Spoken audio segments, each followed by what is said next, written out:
आपण सगळेजण रोजची देवपूजा तर करतोच, पण आठवड्यातून एकदा आपल्याकडचे जेवढे काही तांबा पितळेचे देव आहेत ते आपण घासून पुसून छान असे लख्ख करून देवपूजा करत असतो. तर मी सुद्धा आहे ना, पहिलं सुरुवातीला पितांबरी किंवा भैया पावडर अशा पावडरी लावून तांबा पितळेचे देव म्हणजे साफ करायचे. छान निघायचे, ते स्वच्छ दिसायचे, छान प्रसन्न पण वाटायचं. पण मनाला कुठेतरी रुखरुख वाटायचं की हे असल्या पावडरी लावायला नको आपल्या देवांना.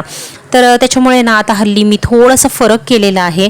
मी काय करते ना, मस्त असं आंबट दही घेते आणि त्याच्यामध्ये थोडंसं मीठ टाकते आणि आपलं हे मिश्रण तयार झालेलं आहे. आणि इथं ना सगळ्या देवांना व्यवस्थित असं लावून घेते. एक 5-10 मिनटं ठेवते आणि तोपर्यंत आहे ना बाकीची माझी देवपूजा उरकून घेते. जसं की देवारा रोज झाडून झटकून घेणे, त्याच्यानंतर जे काही फोटो वगैरे आहेत त्याचं पूजन वगैरे करून घेते तोपर्यंत. आणि एक 10 मिनटं छान असं त्या दह्याने आहे ना सगळी त्याची जे काही काळवंडलेपणा असतो सगळं निघून जातं. हे देव धुताना मात्र पाणी आपलं रेग्युलर वापरायचं नाही, तर याला आहे ना गरम ते कोमट या स्वरूपामध्ये पाणी वापरायचं आहे. कारण दह्याने नाही म्हटलं तरी थोडंसं असं तेलकट होतं, त्याच्यामुळं गरम पाणी वापरा. आणि एकदा सोडून 2दा मस्तपैकी गरम पाण्यामध्ये हे देव स्वच्छ असे धुवून घ्यायचे. बघू शकता तुम्ही, खूप कोपरा ना कोपरा अगदी छान असं स्वच्छ होतो.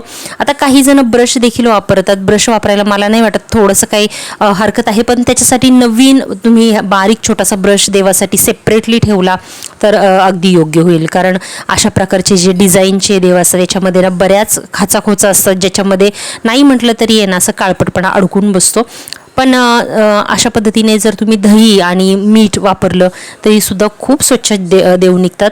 आणि याच्यामध्ये ॲडिशनली सांगते तुम्हाला, जर तुमच्याकडे लिंबाची साल असेल तर लिंबाच्या सालीने सुद्धा हे दही लावून झाल्यानंतर तुम्ही देव घासून घेऊ शकता. अगदी चकचकीत देव निघतात. तर इथं बघू शकता तुम्ही, पहिलं सुरुवातीला एका पाण्याने धुतलेलं आहे. आता मी परत दुसऱ्या पाण्यामध्ये सुद्धा देव असे गरम पाण्यामध्ये धुवून घेत आहे. मस्त असं आता थोडंसं पावसाळी वातावरण झालेलं आहे. मे महिना तर आपला उन्हाळी म्हणजे जाणवलंच नाही. थोडंसं पाऊसच वातावरण आहे सध्या पुण्यामध्ये. आणि अशा पावसाच्या थंड वातावरणामध्ये गरम गरम पाण्याने देवाला मी आंघोळ घातलेली आहे. सर्वांच्या घरात अगदी सहज उपलब्ध असणारं दही आणि मीठ इतक्या सोप्या पद्धतीने आपले हे जे देव आहे तुम्ही बघू शकता किती स्वच्छ असे निघालेले आहेत. छान असं कोरडं करून घेतलेले आहेत मी सर्व देव. छान असं त्यांना गंध, हळद, कुंकू असं सगळं लावून घेतलेलं आहे. दिवाबत्ती केलेली आहे देवाला आणि इथं माझी छान अशी देवपूजा झालेली आहे.